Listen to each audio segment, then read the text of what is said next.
Hey, everybody. Welcome to Tim's Vinyl Confessions.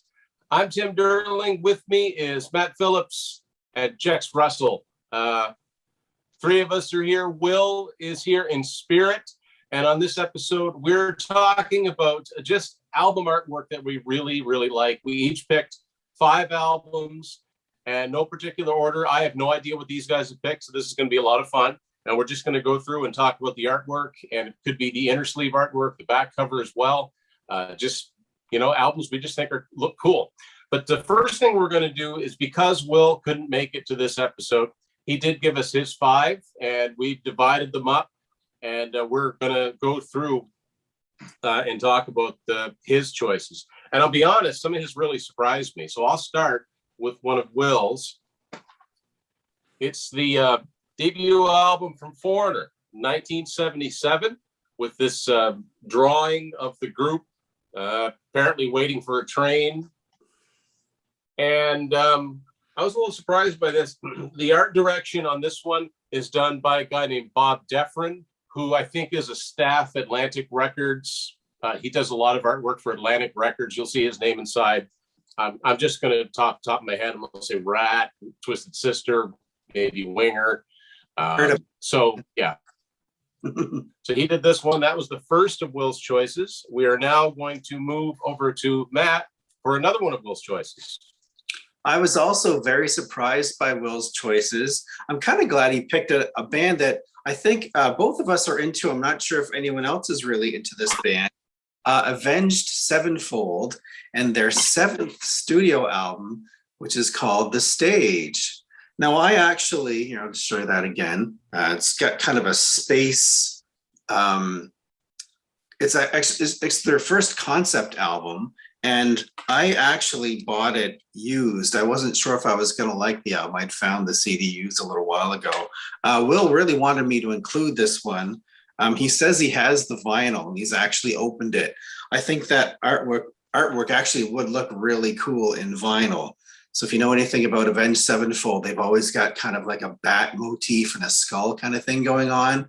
So you can see in the kind of middle of that nebula, I guess you could call it, there's an earth and moon, and there's lightning that kind of makes up the bat wings. And then there is the kind of the nebula in space. You see a faint outline of a skull. So the funny thing was, I tried to find out who designed this cover. It says it's by the Butcher and Baker Workshop. So I clicked on their info, and there's literally no other credits for whoever designed this. It's the only album credit that I could find. So anyway, pretty cool album cover though. Yeah, that is different, that there's not a list. Most of these people get known for something and then they get other work. So the next one that Will chose is actually one of my favorite cover artists, and I made it a point to not pick any of his work. You talk about someone with a long resume, I'm talking about Hugh Syme, and, probably going to him, his repertoire at a later date. But the one that Will chose was Kim Mitchell's 1989 album, Rockland. And this came out, like I said, 1989, and this is Hugh Syme artwork. It does kind of have that weathered look. If you hold this up to the White Snake albums that he did and Bon Jovi's New Jersey, you can kind of see the similarity here. So yeah, that was Will's second choice that I'm going to talk about. Another one he picked was kind of a surprise. Not that the band wasn't a band that we're all big fans of, but the particular album surprised me, and Jack's going to talk to us about that. Yeah, that's right. This came as a surprise. We're all expecting some Kiss, right? That's clear.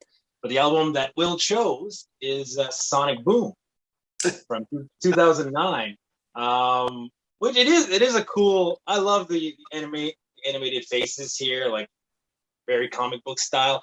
Will had mentioned specifically the vinyl edition. I don't know if what the gatefold is like for the vinyl, but this is the inside of the CD. You have all the band members here.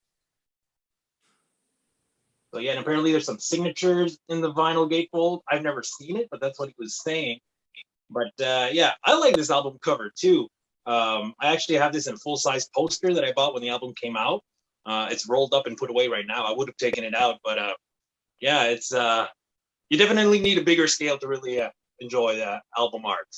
So yeah, that was Will's pick Yeah, it's funny. I didn't pick any Kiss ones. And that's probably not the Kiss album I would have chosen, but that's okay. It's Will's pick. Yeah, Will's the only one among us that has that on vinyl, the elusive Sonic Boom vinyl. The next one that he picked, the last one of Will's choices, I think is really cool. And it's an example of I actually like the artwork better than I actually like the album itself, even though it is one of my favorites. It is Lace and Whiskey by Alice Cooper.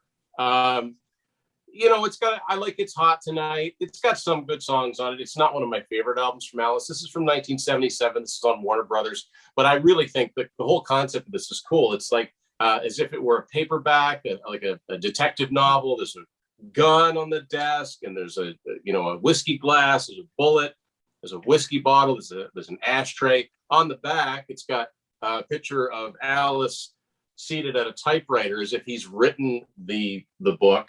There's some fake reviews, which are actually quite funny. And a really cool promotional item, which I've never ever seen up close. But when this first came out, there actually was like a paperback that came out.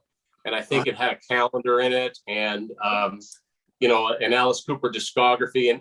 And for some reason, a list of gangland slayings. That's very Alice, right? And I looked, I would have guessed that Pacific Eye and Ear did that cover because they did several of Alice's previous covers like School's Out and $1 Billion Babies. They did some Black Sabbath album covers and Aerosmith Toys in the Attic. And they're not listed unless the person that is listed used to work for Pacific Eye and Ear. Because to me, it's got that look. A guy by the name of Richard Seireeni, Seireeni. I don't know the name.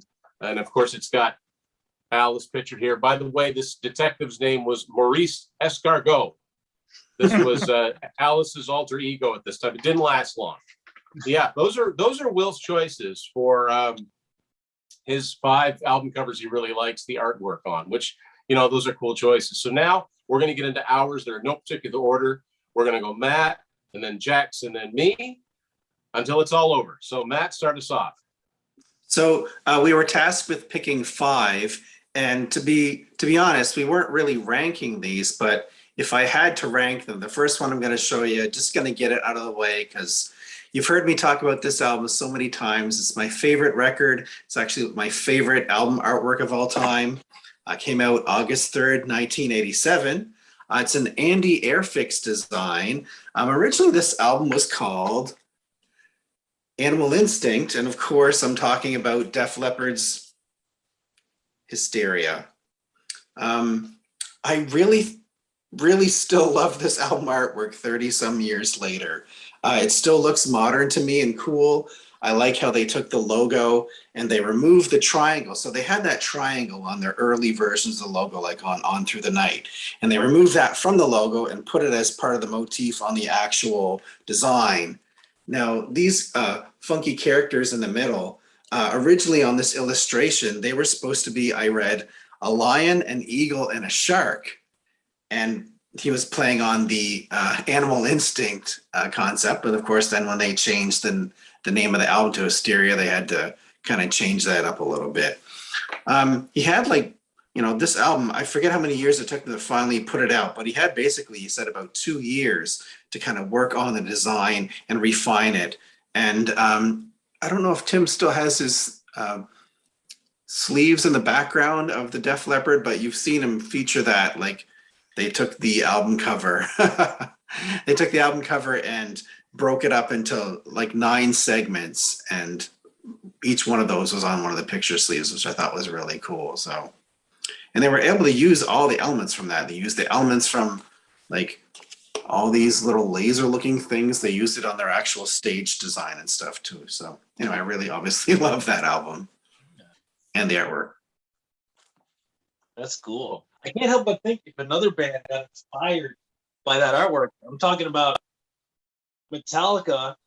I always thought that was kind of similar to Hysteria. Okay. Maybe I'm the only one seeing it, but the faces, I don't know. I always saw similarity.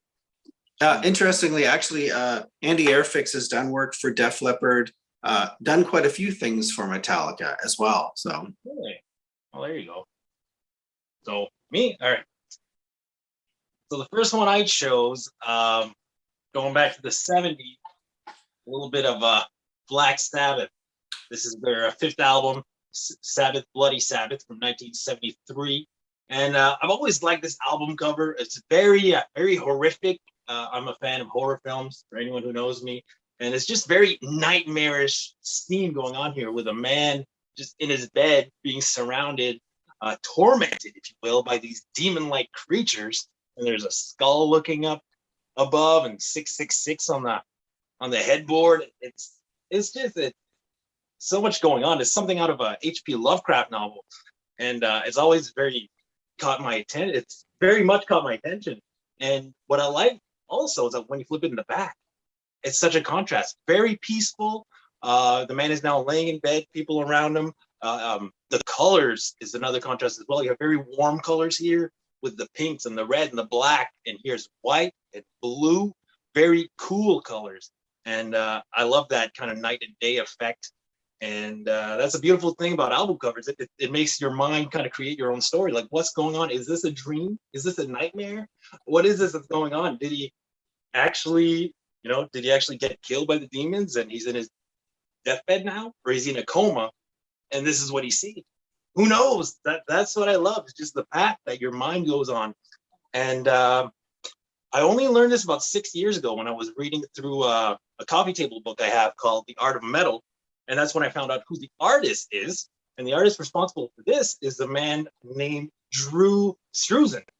And if you're a film buff like myself, you're no stranger to the name Drew Struzan. He's a legend.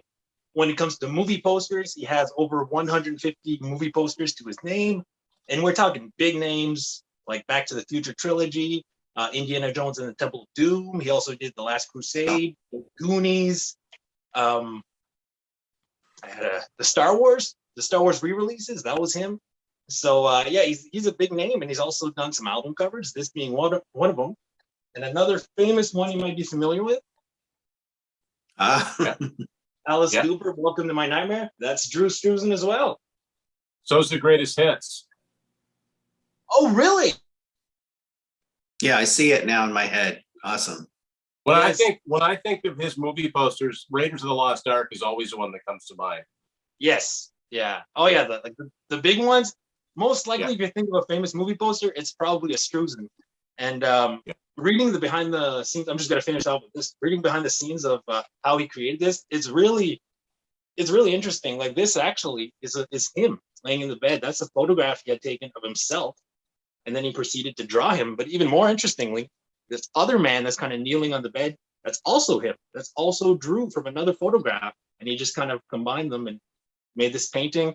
And these are like some friends. I think this was his girlfriend or wife. I forget. It's been a while that I read it, but I love how it just pieced together a bunch of photographs to create this. It's interesting stuff. So that's why this is one of my favorites. And you got to remember, this is all pre-digital. This stuff all had to be made. It had to be photographed and drawn, and Exactly. A lot more work. so Matt, Matt and I knew we both have this one in common, Hysteria. And if anybody's interested, a few years ago, it's actually been about 6 years now, Matt and I did an entire episode dedicated to Hysteria and everything that had to do with it, including all the picture sleeves. So if you want to search Tim's Vinyl Confessions, Hysteria, or Def Leppard, you'll find it. And we go to a lot of depth with the album and the artwork. So I'm going to talk about the back cover. So the back cover looks a little bit more like Matt's Animal Instinct book, which came out at the same time. As a matter of fact, it's advertised in here. And it's got the black and white photos of each of the band members. And what else is cool is the vinyl itself says this side and other side. So that means that all of the song titles are on this side. So on the reverse has this. And I agree. It's just, I don't think it looks dated at all. It's just, just takes me back to my memories of listening to the album and just, still a big fan. And it's not my number one choice, probably, because like I said, I didn't rank them, but I thought Matt's talked about it. I might as well talk about it too. So now we go to Matt for his next one.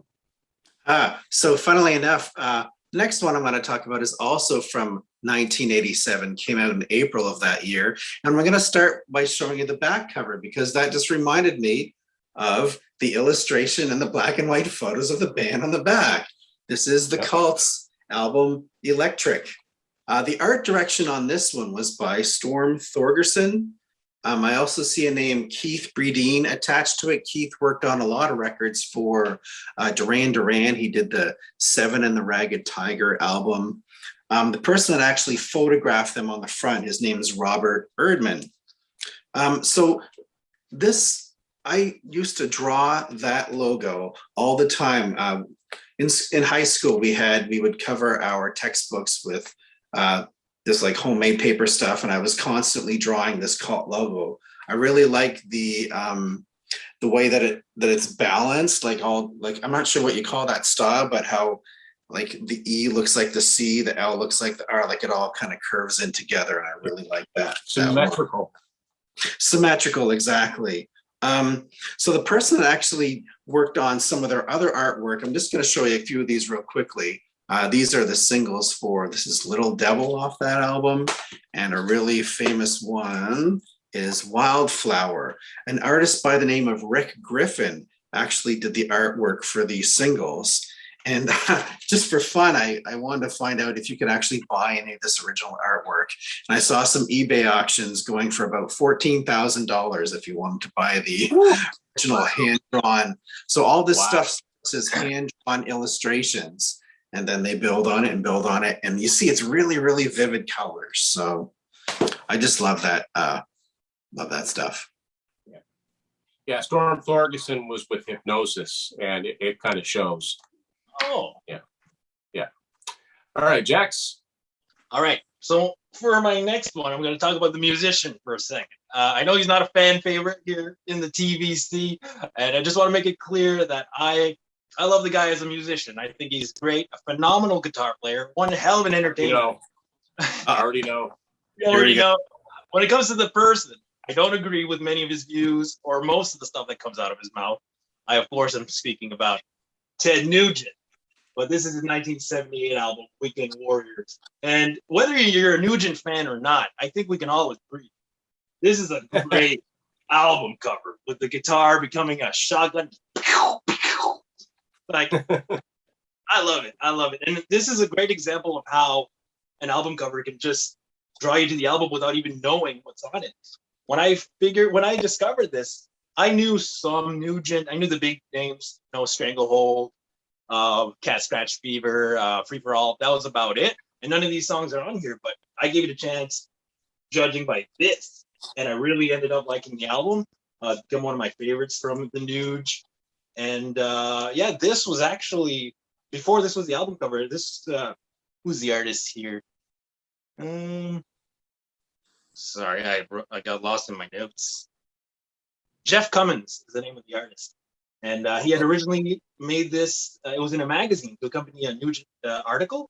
And Nugent liked it so much that CBS kind of, got the rights to the image and put it on the album cover. And cool. One of my favorites of all time. Yeah, okay, so we're going to stick in the 70s, and we're going to stick on CBS Records. And this one might be obvious, but I think that it's worth mentioning the artist's name. Everybody's seen it. Most people love it. First Boston of 1976.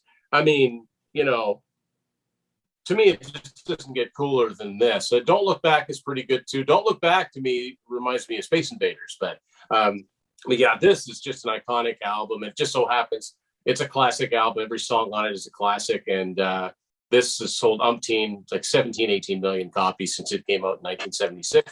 But I actually, when I was preparing for this, I don't actually know who did this. So it says cover illustration by Roger Hyssen. I don't know how to say his name. It's Huyssen. I don't know if that's a name that rings any bells to anyone, but I mean, if he did nothing else but this, then, I'm whatever royalties, if he got a 10-cent royalty from every copy sold, he'd still be doing pretty good. So that's my next choice. I've got to say, I actually only got into Boston within the last 10 years, and I never really looked super close at that album cover, and it never occurred to me that spaceship is actually like guitar shaped. I didn't make that connection until, just a few years ago. Kind of a Les Paul shape, which they all played Les Paul. Yeah. So. I was gonna say I only found that out a few years ago. I think it might have been Frank from Channel 33 RPM that showed it up. But I've only ever seen the spaceship, and then I can see the guitar now. Yeah, it's pretty cool. All right, Matt. All right, one more from 1987. I didn't do this on purpose. All of these albums, I don't just love the artwork, I love the music too, but I'm going to talk about one more from 1987. This one's by Nick Egan. This is In Excess Kick. So this is completely different than anything that I've shown you. The thing I really love about this, so In Excess, of course, from Australia, and a lot of their album covers, they've kind of got a thing where you don't really exactly know what's going on. The previous one to this, it was like big letters of their name, and there's kind of like a shadowy figure of Michael in the background. One of their other ones just had like someone holding like a dog on the picture. I know that Nick Egan, who designed this one, really wanted to make a statement with this record. And so they went very clean. And to me, this one looks very like hip and kind of almost like Guess jeansy or something, like almost like a fashion kind of thing. So obviously you've got Michael Hutchence, and he looks really mysterious, kind of purposely cut down the middle of the design. And then you've got all the band members actually played out on the cover. When you expand it, you can see everybody there. And then on the inside, bam, there's Kick, right? And of course they reused that when they made the Need You Tonight video. I like a lot of the little elements, like there's a skateboard there. It's actually really famous. I printed out a picture of it. Vision Streetwear has this skateboard called, this is the iconic Psycho Stick. And this is the actual skateboard featured on the album cover. That's actually Michael. There's a picture I printed of him from, I guess, from the same photo shoot, Michael on that skateboard. Bud Bundy from Married with Children also had that skateboard in the TV show. So kind of funny. Nice. So actually, one thing I did want to point out, a lot of album covers, you'll see band name at the top, maybe the name of the record at the bottom. That was a single. But with this one, you notice the logo, it's branded kind of like a jeans logo or like a fashion logo. And it's right smack in the center. So they were kind of breaking with a kind of tradition that the record companies wanted everything at the top, and he was like, no, I want to do something different with that. So I obviously really love that album, and that's my choice. Cool. It's almost like a flag. Ah, right. Yeah.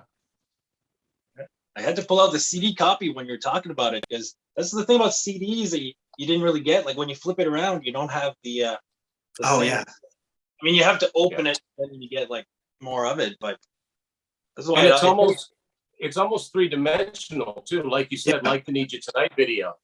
Remember when you were a kid, you'd get those plastic, it'd be like a TV, and you'd turn the channel and there'd be a scene that played itself out, and Yeah. different things, or like some things are closer. That's what that kind of reminds me of. The designer called it kind of like a forced perspective, where they obviously took all these photos of the band members individually. So it looks like it could be an actual one-shot photo of everybody together, but it has kind of a weird forced perspective thing kind of going on. And I like looking for the little, like, so it looks like they're just dressed in kind of jeans and that sort of thing. But then you see things like Kirk's got this little gun on his belt. I see like this steampunky kind of, is that a watch? Is that what is going on there kind of thing? So I like finding all these little elements on the album cover. Matt, do you suppose that there's little references to the song titles? Because that just made me think Guns in the Sky. The Sky, that's right. Yeah, could be. Cool. Cool choice. Okay, Jax. all right. Moving on up to the 80s this time. This is a compilation from 84 called Bad Music for Bad People by punk band The Cramps. This might look familiar. Da-da-da-da. I got dressed up for the occasion. So Yeah. I first discovered this design very early on from a little film from 1992 called Wayne's World. And it's almost like a don't blink or you'll miss it moment. But one of Wayne and Garth's crew guys, they got their TV show. One of the guys in the crew has like a a sleeveless T-shirt. It's got this design. It takes up the whole front. It's a lot cooler than mine. But I always spotted that as a kid. I'm like, that's cool, But this is like in the '90s. This is pre-internet. Like, how do you find out what it is? It wasn't as easy as it is now. I couldn't just type Wayne's World T-shirt. So it wasn't until 2005, many years later, that I was just in a pawn shop minding my own business. I found the cassette tape for this, the Cramps. Didn't know what it was, but I recognized the design. I got to get this, see what it is. And I ended up really liking it. And I just like that. Again, it's like horrific. It's almost like a horror movie zombie. I really like it. And I looked up the artist just in preparation for this. I never really looked up his stuff. He's a man called Stephen W. Blickenstaff. And it's kind of hard to find some of his stuff. It's not as easy as the other artists I look for. But I noticed a lot of his designs are very similar to this, very kind of horrific creatures with big eyes, big teeth. He really likes that monster design. And it looks as though, I don't know for sure, again, it was kind of hard to find info, but it looks as though he might have done the movie poster art for the 1983 horror film, The Deadly Spawn, which I've never seen, but my good friend Alex Branch has highly recommended it. He's the co-creator of Cinebro Supreme, so he knows what he's talking about. So yeah, this is my third pick. Bad music for bad people. It almost looks like, it almost kind of reminds me of the artwork from Metallica fans will know who I mean by Pusshead. Which one? Pusshead. Yeah. Like all the old Metallica artwork, like the Damaged Justice and like the way their faces look like they're the Hammer of Justice. It's got their four faces in it inside and Justice for All. That's right. Yes. And so that's almost kind of what that puts me in mind of. And just for fun, I typed in Pusshead to see what his name was. Well, you never know. It could be the same guy. It's not. Pusshead's real name is Brian Schroeder. So anyway, for something totally different, this is getting more back to Matt's with a white background. And this one is so simple, but I love it for its simplicity. This is the third Toto album. It's called Turn Back, 1981. Not a successful album at all. And I love the simplicity in this artwork. It just says Toto, but they added, now it becomes a face. And with very minimal, the album title's not written on here. And they use it again on the inner sleeve. And I believe, it's on the record label itself. And this was done by a guy named, last name is Lane, Tony Lane. So I've seen different albums that will say artwork by Lane/Donald. So I'm guessing he's the Lane in that particular duo, but I just really like the simplicity of that. Awesome. And because of that, because it's so simple, I got nothing else to say about it. The next one I'm going to show you is the debut album from Oasis, came out in August of 1994, and it's their album, Definitely Maybe. The reason I love this album cover so much, so this was a really heavy branding exercise by Brian Cannon of Microdot. He started Microdot Design in, I think, 1991, and already by 1994, he was designing for Oasis, who eventually, by 95, were pretty much the biggest band, the biggest rock band going at the time. What I really love about this, here's like a DVD version that came out on an anniversary. So this photo itself, it was very planned, obviously, but made to look kind of natural. It's all the guys hanging out in not a really exciting spot, but it's just Bonehead, the guitarist. It's his living room. And there were some interesting things kind of going on that they placed around inside of the album cover. So there's pictures. I don't know if you'll be able to see some of those, but there's pictures of Burt Bacharach. There's pictures of different people that played for Manchester United and Man City, the football teams, soccer for those of us here in North America. You've got Noel Gallagher's watching his favorite movie on television, which is The Good, the Bad, and the Ugly. And there's a spinning globe, which is sort of meant to represent the band would have global domination. That's what was kind of going through their heads. And so none of this, again, this wasn't Photoshop. This was, okay, ready, set, spin the globe. Everybody get into position. We're going to take this beautiful photo, go. And that's the way they set it up. So I really love this artwork. And I don't know if you can really see this, but just really in the background, they've even got right here, there's like a stained glass. And the designer even used some of the elements from that when he designed the CD, which I thought was pretty cool. So that's Oasis, definitely maybe. Cool. That's cool. All right. So Matt, I'm going to talk about one of your favorite bands right now. Tesla? Nazareth. You love these guys, don't you? I'm joking, of course. But this album cover, though, you got to admit, it's a good one. This is No Means City from 1979. And this is an album, I love the cover as soon as I laid eyes on it. I didn't even know the album, didn't know any songs on it, much like the Ted Nugent, but I had to get it when I found it. And yeah, I like the album. I love the cover. This is one that it would deserve a gatefold. Like you would need to open this up and really see it in panoramic view.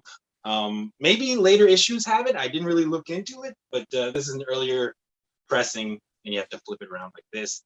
But this, of course, is a Rodney Matthews cover, and this is probably the album cover that brought him to my attention. I didn't really know of him, and you could just tell he's got a signature style. Very a lot of very specific shapes, a lot of pointies, and just the creature's face. A Rodney Matthews cover when you see it. And again, much like the In Excess that Matt was saying, you got a little bit of got hidden messages, kind of like on the Oasis too. Like you can look at the belt buckle. That's a very familiar Nazareth skull logo. So yeah, I love it. I love this stuff. And that's pretty much all I have to say about it. Yeah, Nazareth, No Means City. Very cool. I think that what's going on is that the earliest releases of that are the ones that have gatefolds, or maybe you have to get like a UK version of it because they were bigger obviously overseas or from Scotland. Because the version I have too is it's just a single one. It begs to be a gatefold.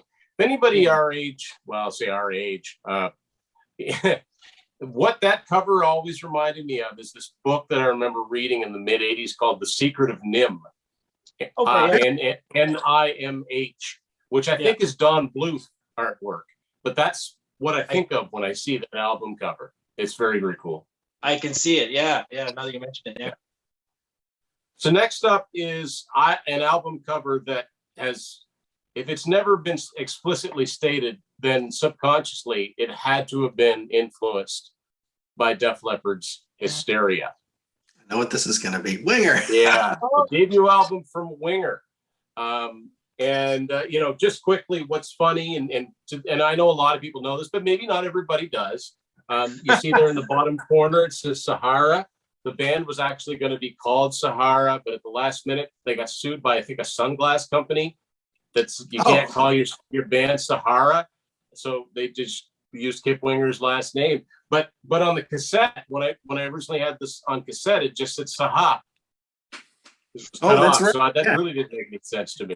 But yeah, I mean, you can see, Hysteria with the face, the sort of non-face, you don't really know what it is, just some sort of face. But also you've got this element, which I think reminds me of Hysteria, the sort of geometrical look to it, and they kind of do another variation on the back here. They continue it on the inner sleeve, and actually not on the record itself, but the artwork on this was done by a guy named, I thought it was Bob Defrin because it's an Atlantic release, but it's not. It's a guy named Dan Hupp, and I don't know how to pronounce his last name. It's spelled Hubp. So we got to give him a shout out because that's I love that album, but I always loved that artwork. It created an identity, sort of almost a mascot for the band. And that was around the time that some of you may remember that guitar players in bands all had guitars with their album artwork on it. And Red Beach had a guitar with that album artwork on it. Phil Collin had a guitar with the Hysteria artwork on it. Richie Sambora had a guitar that had the Bon Jovi New Jersey sort of crest on it.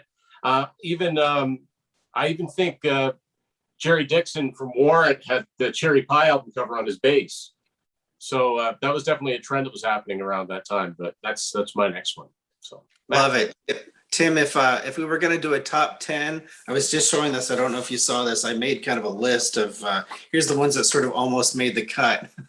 Right at the top was Winger. Oh yeah. If I had done a top 10, it probably would have made my list. The last one I'm going to show you is a fifth album by this band, but actually the third with their then current singer. This is Iron Maiden from 1984. Again, we're not really ranking these, but if I had to rank them, Def Leppard was number 1. This is probably number 2.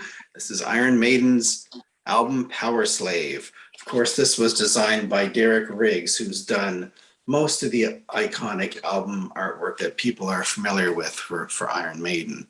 Now, an interesting thing about this, when the band went to the Bahamas to record the record, they actually brought Derek with them.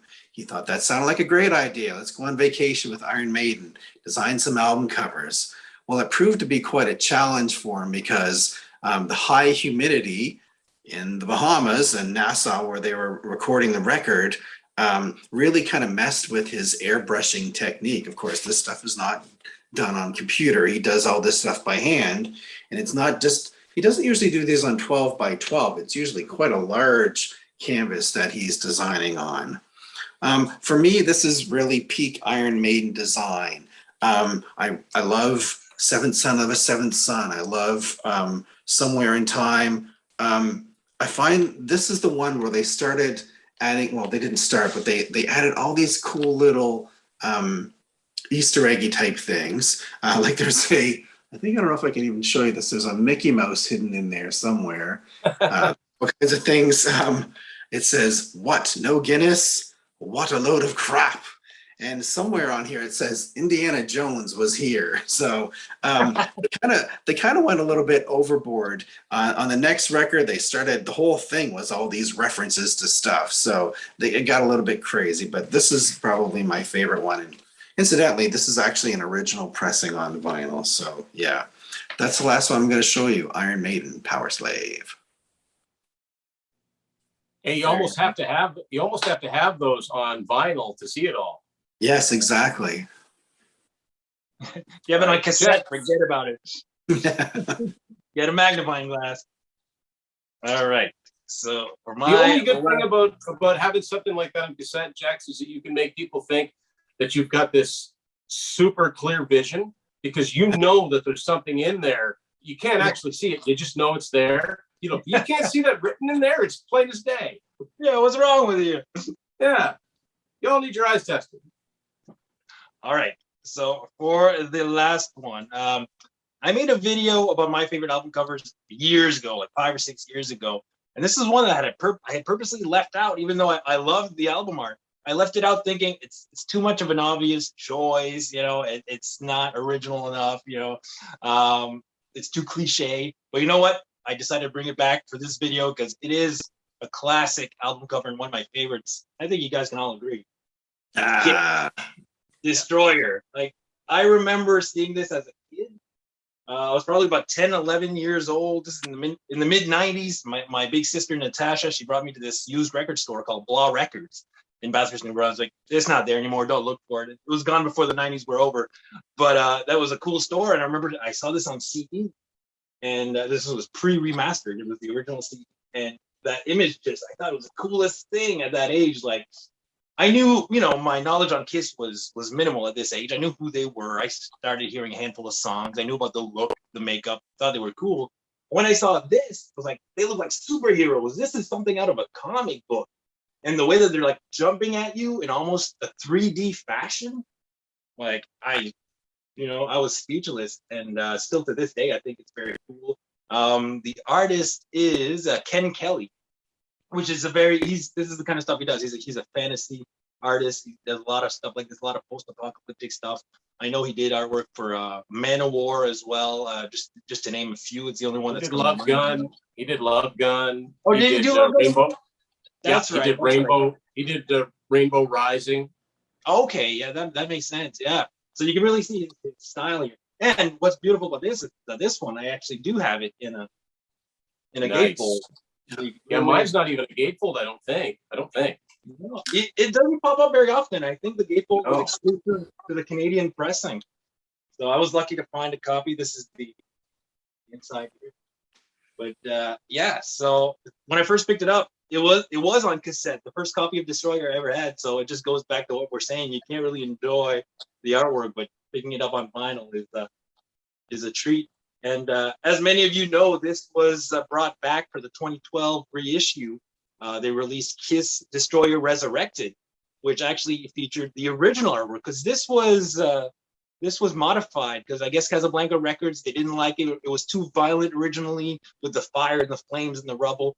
So Ken Kelly toned it down. Is it Ken Kelly? Did I say that right? He's the artist, yeah. I also read that the reason that it was changed, this is I think from Gene in the Kiss My Ass Home video. Of course, I mean, these guys like to rewrite their own history, but at that time he was saying that by the time that the album came out, they'd changed their costumes. Right. So the original artwork had like their alive costumes, and they had to be redrawn. Okay. Yeah. I was reading online. It was on Wikipedia. I know you can't believe everything, but apparently Casablanca had like a problem with like there's too much flames and fire, and he had to tone it down. And in addition to that, he changed their outfits, so it's no longer the alive outfits. But I don't know. I maybe it's because I grew up seeing this one. I prefer this one. The resurrected version, I find it's too dark. Is there something about it that, you know, I'm used to these colors. I prefer these colors. But again, that's to each their own. It's still cool to see the original vision. I like it with the bluish. I like it with the bluish background better too. See, that's one of the things about doing this show that I wanted to do. Like, people will notice a lot of my favorites. When I talk about my favorite bands and my favorite artwork, none of those I didn't talk about Rush. I didn't talk about Journey. I didn't talk about Kansas. I didn't talk about Y&T, and I didn't talk about Kiss. And the other thing is that there's a lot of bands that I love that don't have that what you'd call great artwork. I mean, a lot of Kiss's album covers are hit and miss, right? Like Lick It Up is a great album, but is it a great album cover? You know, Van Halen. I love Van Halen. Some of their album covers are So yeah, that's why I wanted to just pick up each of us pick up 5 cool looking album covers. Which brings us to the last one. And like I said, these are in no particular order. This isn't a band that gets talked about a lot on here, although I have done an episode or 2 on them. I just think this is a really, really cool cover.